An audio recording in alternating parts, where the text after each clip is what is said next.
Creating your own reality. Is it possible for me? I am Jennifer K. Hill, the Consciousness Architect, and I am here to tell you that it's not only possible, it's closer than you might think. Welcome to the show. Hello, friends, and thank you so much for joining us for another episode of Regarding Consciousness. I am Jennifer K. Hill. It is always a privilege and an honor to get to be here with you and share wisdom from thought leaders, authors, entrepreneurs from around the world who are at the forefront of consciousness and what they're doing, which is exactly today why I wanted to bring our guest to you. We have Paola Telfer, who is the CEO and founder of Sens.ai. After a motor vehicle accident, Paola experienced the power of neurofeedback and recognized how it not only helped her nervous system recover, but also enhanced her cognitive performance while helping to deepen meditation. With brain training having had a transformative impact on her life, she made it her mission to make it accessible to everyone. From there, she founded Sens.ai, Sens.ai, a company empowering people to do world-class brain training in the comfort of their own home and to feel their best and live their best lives. Paola is an innovator in the technology space, and she has designed network intelligence, ASICs, that fuel backbone networks and managed nine-figure product portfolios, as well as led technical consulting in enterprise and government projects, and managed government healthcare technology initiatives. In fact, Vandrico, her previous tech startup, leveraged wearable technology to improve safety for field workers in traditional industries. Paola, thank you so much. I'm so grateful we got to know each other through baby bathwater and we get to share your wisdom today.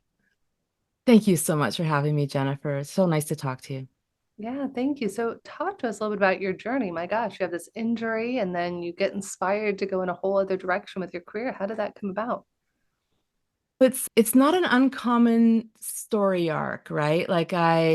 I had been, I would say, at a stage in life where I'd done my education, I had gone through corporate life, I had actually just branched out into my first startup, and then something happened that pulled the rug out from under my feet, right? And when those moments happen, there's a choice, right? We have a choice as to whether to continue on, right, with the same methods, right, trying to control things, resisting it, or we have a choice to surrender. Mm. And so that moment for me came in, I guess it was 2015, and it was the motor vehicle accident that you referenced. And boy, I resisted. I resisted for a long time, but then eventually surrendered. And in that journey, I learned so much. Maybe I unlearned so much. And in that, I was moved to try and empower others to try and take control of that in their own lives, to try and bring that into the home. And I did that in the way that I knew how because I'm a techie. I did it with technology assistance. More specifically, if we look at, let's say, the developmental journey, as we would probably all be very familiar with, from victim consciousness to victor consciousness, moving into that next sort of stage of surrender, that is something that kind of life does to you. You don't really go seeking that, right? You can't manifest that. And so for me, it was that motor vehicle accident. So prior to that, I remember having this great business meeting. I was coming home from a university think tank sort of thing, and had a nice new suit on and sunny day and feeling pretty good about life. And so the motor vehicle accident had some very profound things for me. I had a concussion. I had PTSD, so I was stuck in this fight or flight hypervigilant state, right? I'm a mother. My son was about 6 at the time. I'm a wife. My husband, it disrupted our lives, our balance, and our relationship. And so for me, it was very much about how do I change this and move it back to what it was? How do I get back to my happy place?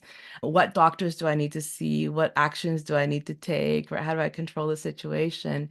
And it wasn't until I went into a neurofeedback sort of intensive where they were able to take me very precisely into a very deep level of consciousness that you would define as like an alpha theta state from a brainwave perspective. That's what it would read on an EEG, but it's a hypnagogic state, right? And it's a state where you can face your fears, reprogram your stories, and do that inner work. And I was quite transformed by that. And it was something that I knew I wanted to bring to the masses in a way that was safe, in a way that was systematized, and in a way that people could do that developmental work, right? Because it's not something we're taught in school, is it? I want to backtrack for a moment because people are curious. I always like to imagine what people are asking in this moment. And people want to know, what is neurofeedback? Not everybody who's listening, Mhm. watching might be familiar with that.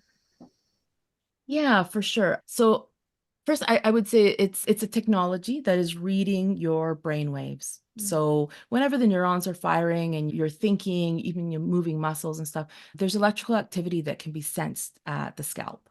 And so neurofeedback is reading that and then giving it back to you as a mirror, Mm. right? So imagine it's audio and visual, and you're seeing it in real time. So it's coming back to you faster than the speed of analytical thought. Mm. And so you're immersed and really in dancing with your brain waves in real time. And it's this sort of what I say, it's a visceral experience of your mind state. And so the reason people do that is because we've all heard about neuroplasticity. It's self-directed neuroplasticity. You are actually using your innate ability to direct your brain waves and change your mental habits, but you're doing so in a way that is very purposeful. Mm. Beautiful. And so talk to us a little bit about then, how did you turn that into a technology where people can do this at home? I've obviously heard of neurofeedback. I haven't tried it personally, but I've heard of neurofeedback where you go to a therapist and there's a contraption and they hook you up. So how does that work with Sense.ai? Yes, and that's really important. A lot of times we do need a therapist. We need someone with us, right? But there's room for us, especially when we think of it as inner work, for us to be able to be empowered to do certain things at home. And so it really is about the safety of that journey. So if we create an analogy, I like to think of it like an ocean of the subconscious, right? And I think this helps us understand the brain waves and what they feel like. So a lot of the time when we're externally focused, we are in a beta brainwave state. And so the beta brainwave state is very important. It's important for us to be able to command where we direct our attention. When it's out of alignment, we might have things like ADHD, or we might go into hyper beta and go into burnout. So there's a healthy beta that you can train.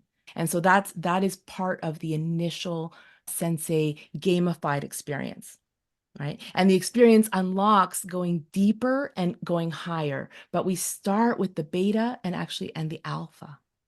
And so that is where we build the ability to command your focus with the beta, and the alpha is being able to develop an inner sense of safety.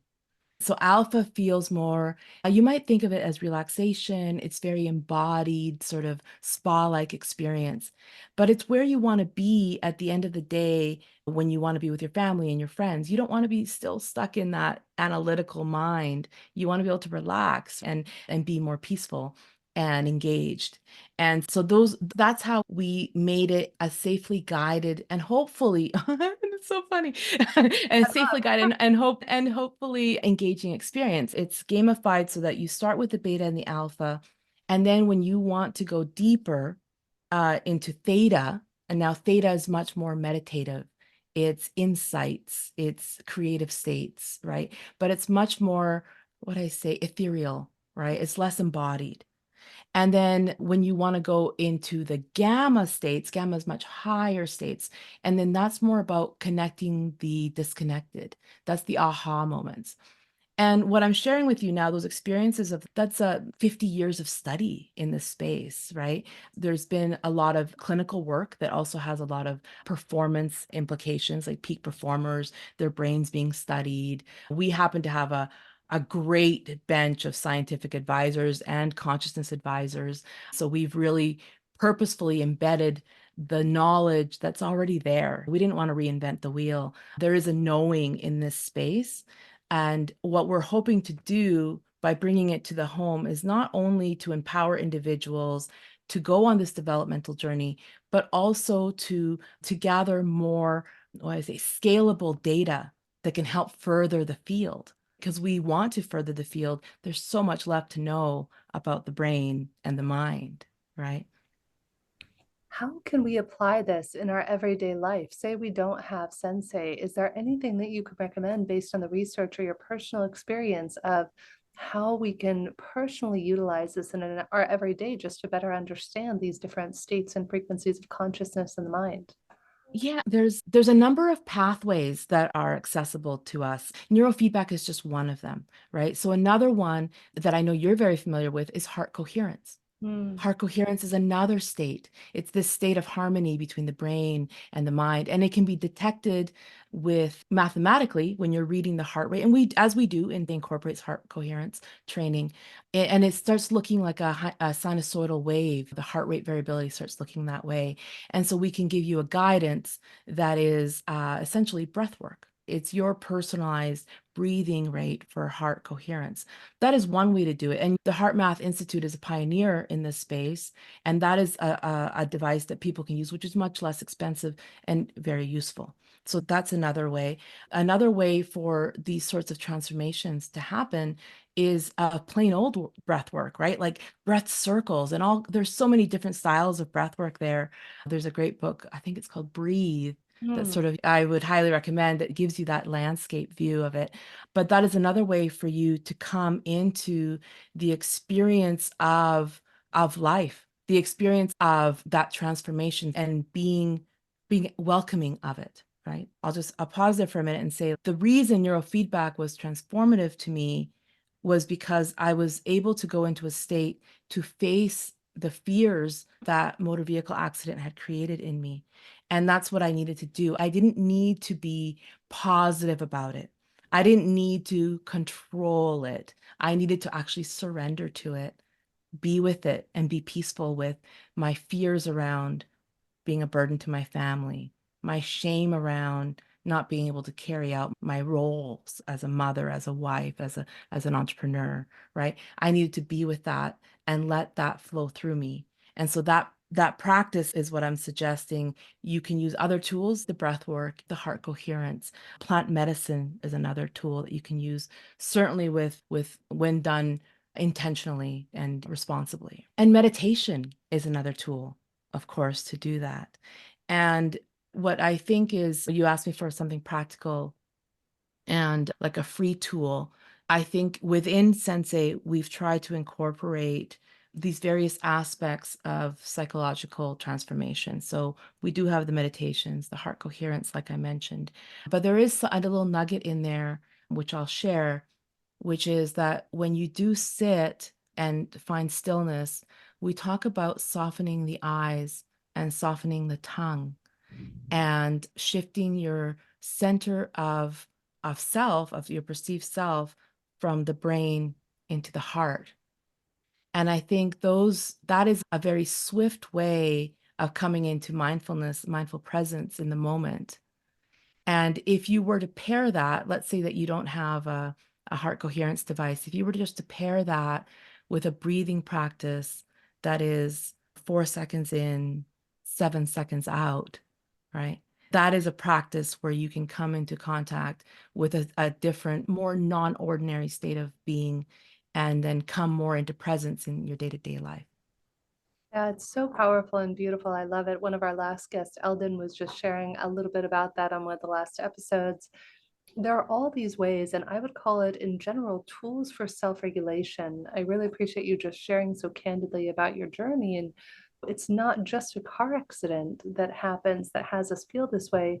there are all sorts of traumatic events that happen, being stood up on a date, being broken up with, being fired from a job. And yet these all have lasting, often psychological implications for us, PTSD or otherwise. We see it with veterans, of course, which is why it's a community I've always desired to serve and be of service to. And I think that it all comes down to your point. How do we cultivate these tools, these consciousness tools, so that we're not at the effect of our body and our mind? We are in harmony, we are dancing with it, and we are allowing a beautiful flow and synergy to happen there, where I think so often we get mad at ourselves, right? Oh, brain, why are you not working today? Or you're bad. And we have the sense of Yeah. judgment if we're not at peak potential. But you know what? Some days we might be sad, angry, stressed, lonely, tired, exhausted. And all of these have an impact on our physiological being. And I think that's where Sensei and other products like that can come in to help us become more regulated and regulate ourselves so we can be the best mother, father, sister, brother, friend, whatever it is, coworker to one another. Precisely, yeah. And it's simple things like I think of this too from a parenting perspective. My son's 14 now, and something simple for him. He hasn't really gotten into meditation. He does use our device at times, but one of the simple things I try to help him with is just knowing what he's feeling, Mm, being in touch with that and letting that be okay. And sometimes it's all these undesirable negative things, right? It's anger, it's frustration, it might be shame, right? And but that's how I feel like we can make the world a better place. We're in this difficult time in history. So the work that we're doing on ourselves, the work that we are supporting our children in, our friends in, is that much more important, even at that micro scale. It has the potential. We really need it at the micro scale for it to be authentic, right? To create more of this consciousness movement. yeah, what I've noticed, and I'd be curious your take on all this, is it all comes down to safety. We've been talking about this. We've got a lot of neuroscientists and other wonderful experts on the show lately. And I think that at the core level, we don't feel safe as human beings. We feel bombarded by technology, by one another, by our fears, our thoughts. And then our capacity to be human beings, to be joyful, to be present is significantly diminished. And thus, we are these zombies, for lack of a better word, Right. walking through life, attached to our technology, to our phones, etc. And I think a lot of people are afraid of technology. And at the same time, I think that it can also be a wonderful way where it's like all things. A thing can be good or a thing can be bad. It just depends on how Definitely. often you use it and what you use it for.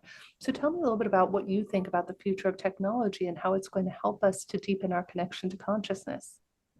Yes, first with the inner safety, that is so important. And that's why before you can be comfortable facing, let's say, your shame, before we can sit with it, welcome it, allow it to fully flow through us, we need to feel safe to do that.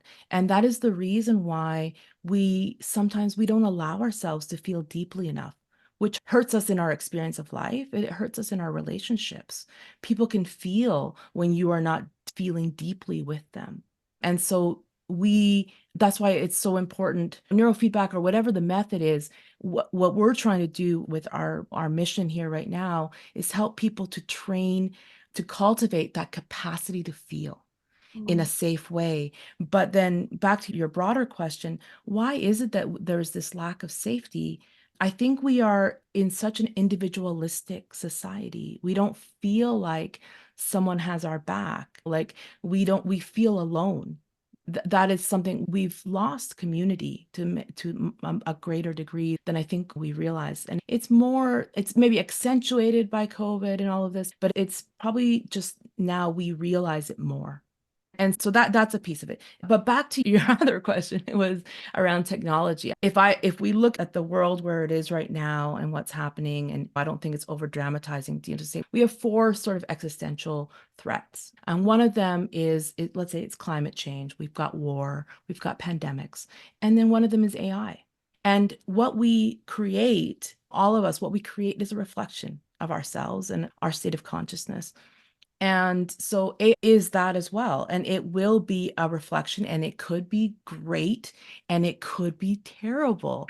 And we need to rise to the occasion, all of us who have the deep capacity to feel, all of us who are, let's say, in closer in touch with our true selves beyond personality, and are alive in this. We need to come alive in the world, and we need to take part and be heard and be seen. And this is another aspect of the mission of Sensei: is how can we get meditators out of their proverbial caves and taking part in life, because we need everyone.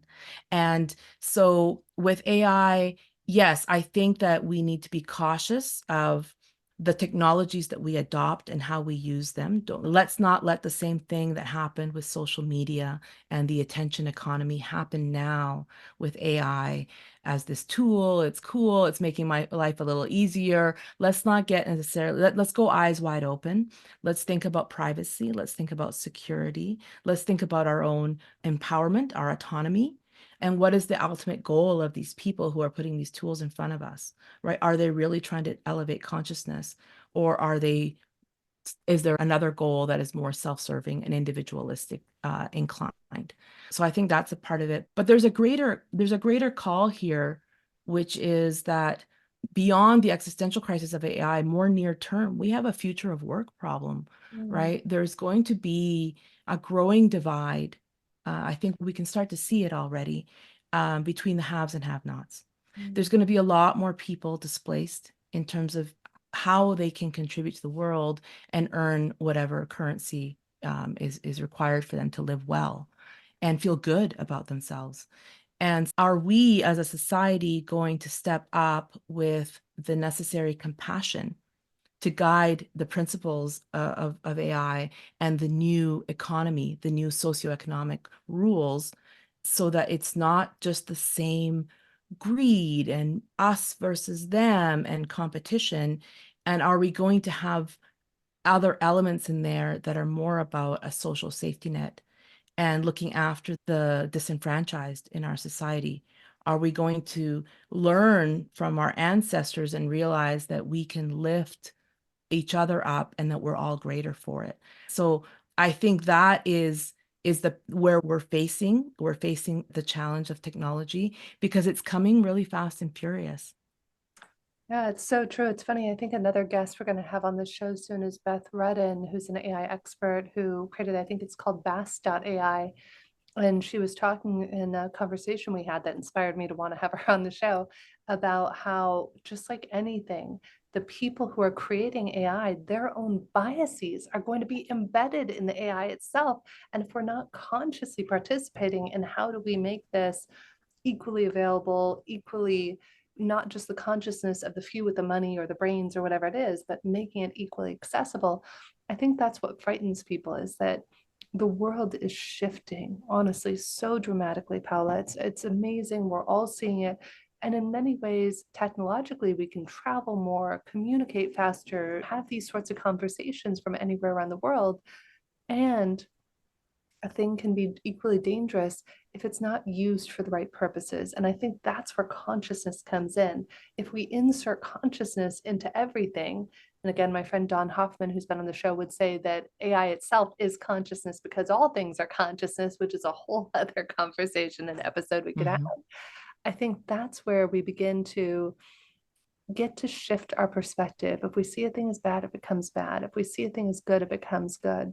So, what's the harm for looking in the good in everything and everyone? And in technologies, finding the good technologies like Sens.ai and all these wonderful tools out there that are helping people to come back to themselves, because the people, the fear based, shame based, guilt based people, that's not who we intrinsically are.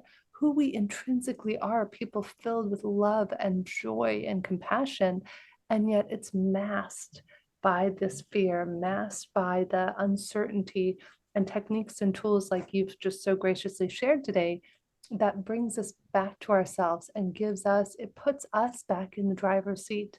We have these powerful horses that are basically driving our consciousness, if you want to think of that analogy. And yet we've let go of the reins. And so part of what you're suggesting and what Sensei and I think other technologies are doing is putting the reins back in our hands so we can direct the That's right. power of those horses to the direction we want to go rather than letting them wildly run off a cliff of our imagination or fears. That's right. And also, I think it's important to acknowledge that as we're looking at developing consciousness, there are some core things that we become aware of in terms of mental wellness, right? So we have sleep problems. They're foundational problems, right? Sleep and anxiety and a control of our attention, brain fog. And so we understand in sense, we understand that a lot of people who are coming to us are not really looking for consciousness development per se. They're actually looking at things that are much more timely and imperative for Practical. them, Like, practical, and also essential building blocks before we can start looking at yes. the mindfulness practices, et cetera. And so the gamified experience by design, and I think just part of our human condition is let's look at where you're at. We do an assessment and we say, okay, do this mission. It's a 2-month mission on sleep, right? And then after that, we reassess, and then there's another mission. And then some things unlock over time, right? Like creativity and mindfulness, etc. But that is one of the surprising, maybe shouldn't have been surprising findings for me with Sensei was that most people start with the sleep mission. It is, even though everyone's coming to us for meditation deepening or peak performance, one of the most missing building blocks is sleep. And so that is actually, it's really important because we feel like the first cohort of people who have come through, and we have a few thousand people on the platform now that have finished our sleep mission, 77% of people improve their sleep. Hmm. And not only that, yeah. And I was like, oh, it's great because you don't know how it's going to scale. And people are coming, some people are on meds, and it's in the wild sort of trial. And then, but we're able to measure the impact that has on their lives. And so we can see that we also shifted their accuracy, their reaction time, their thinking speed. And so now we're moving them closer to the next level of development, right? So it's just important to acknowledge that regardless of where you are, there's room to do the brain training, and it's important to do with whatever methods that you choose. That's so beautiful. And there's one more tool that came to my mind as you were speaking earlier. It's called the Global Coherence. I think it's called, yeah, the Global Coherence app. I'm sure you might be able to see it on my phone right there. It looks like that if you're watching on YouTube. And it's free. It's actually put out by HeartMath. I do a collaboration with them around the Global Coherence Pulse, which we do the third Saturday of every month, which is also free. But what's amazing with the Global Coherence app, say you don't have the resources right now or don't want to spend it on a heart math thing or a sensei or any of these wonderful tools, it's free. You just go there, you put your finger on it, and it actually measures your coherence real time for free and tells you your levels. So it's pretty cool that it does that. It's been such a pleasure to have you. Where do people go if they want to find out more about Sensei? Yeah, our website is the same as our name, so sens.ai, and our, let's say, our Instagram is sense.ai.inc.inc. So check us out. Check out the blogs. Dr. Mark Atkinson is a valued member of our team, and he's been doing some great blogs that might resonate with your audience on happiness and pathways to super consciousness and some pretty cool and deep work. Mm. Beautiful. Thank you so much. We've had Paola Telfer here with us today, head of Sensei, who has been sharing with us wisdom on how we can connect with ourselves, how we can become more resilient, sleep better, and have greater livelihood, I would say. And it's always such a pleasure because I love geeking out on these tools, whether it was Dr. Paul Zak a few months ago who shared with us about Best Tuesday Ever or his Tuesday app. There are all these wonderful technologies and tools out there that can help us connect more deeply to ourselves, to one another, and to feel more psychologically safe in our being. So that is my wish for every one of you.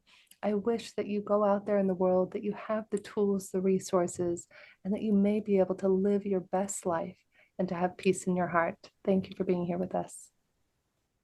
Thank you so much, Jennifer. Such a pleasure. Thank you.